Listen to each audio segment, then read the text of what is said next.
All right, today we're digging into a political headline that's really making waves across Australia.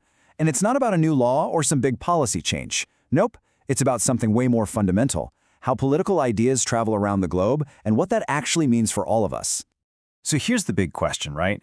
Why is one single advisory role causing such a massive stir? Well, the answer really gets to the heart of how modern political campaigns are run and, how their messages get shaped. Let's break it down.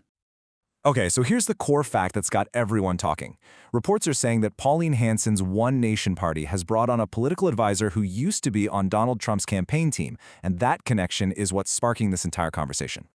To really get the significance of this, we need to take a quick look at the two key players involved and the huge political brands they represent. So on one side, you've got Pauline Hanson. She's been the leader of the One Nation Party for a long time and often frames herself as an outsider, a different voice in Australian politics. And on the other side, well, the connection is to Donald Trump, whose political style completely upended American politics and, let's be honest, captured the world's attention.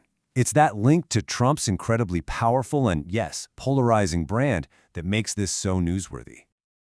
Now, this is a really crucial point. From what's being reported, this advisor is being brought on for political strategy and communications advice. This is not a formal government job. There is absolutely no indication of any role within the Australian government itself. That's a key distinction we gotta remember. And that brings us right to the core of this whole issue. See, this story isn't really about policy, it's all about strategy. So what do we even mean by political strategy? Well, think of it like a playbook for a sports team.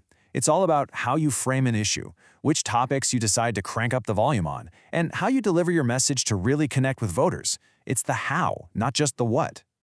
So to be super clear, what this story is about is importing campaign tactics and messaging advice. Based on everything we know, what it is not about is foreign governments directing Australian politics or trying to change our laws.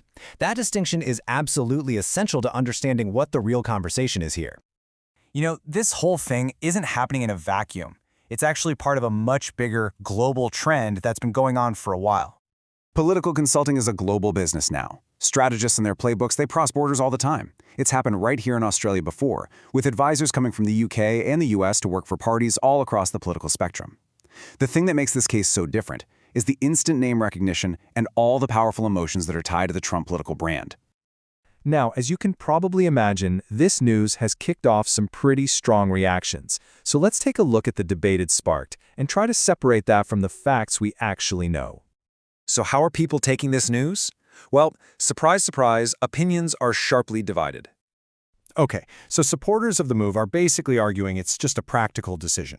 Learning from a high-profile international campaign is common sense, just standard professional consulting. But on the other hand, critics are definitely expressing some big concerns. They're worried about importing the tone and the tactics that were so common in Trump-era politics, and they fear it could lead to even more polarization and maybe an erosion of respectful public debate here in Australia. It is so important to be clear about what this does not mean. It doesn't mean we're about to see American slogans copy-pasted onto Aussie campaign posters. It doesn't mean our elections are suddenly going to follow American rules. And most importantly, it does not mean that Australian voters lose any control over our own democratic choices. So, with all that in mind, what's the real takeaway here? How can you cut through all the noise and be an informed viewer of not just this story, but other ones like it in the future? Here are 3 pretty simple steps to stay on top of it. First, try to focus on the substance, not just the symbolism. The name Trump Advisor is really symbolic, right? But the substance of what they actually do is what matters. Second, just observe what happens over time. The real impact, if there is one, will be in any changes you see in a party's messaging. And third, question your sources and ask for specifics. What is this advisor's actual role? And hey, it's always worth remembering the local context. Australian political history is full of examples where voters are pretty quick to reject messaging that just feels forced or inauthentic. Attempts to just import a political style without adapting it to what people here expect, well, they often fall flat. So we'll leave you with this question to chew on. In a world where information and ideas can cross borders in a split second, can a political strategy ever be truly foreign? It's definitely something to think about as this story and others like it continue to develop. Thanks for joining us for this explainer.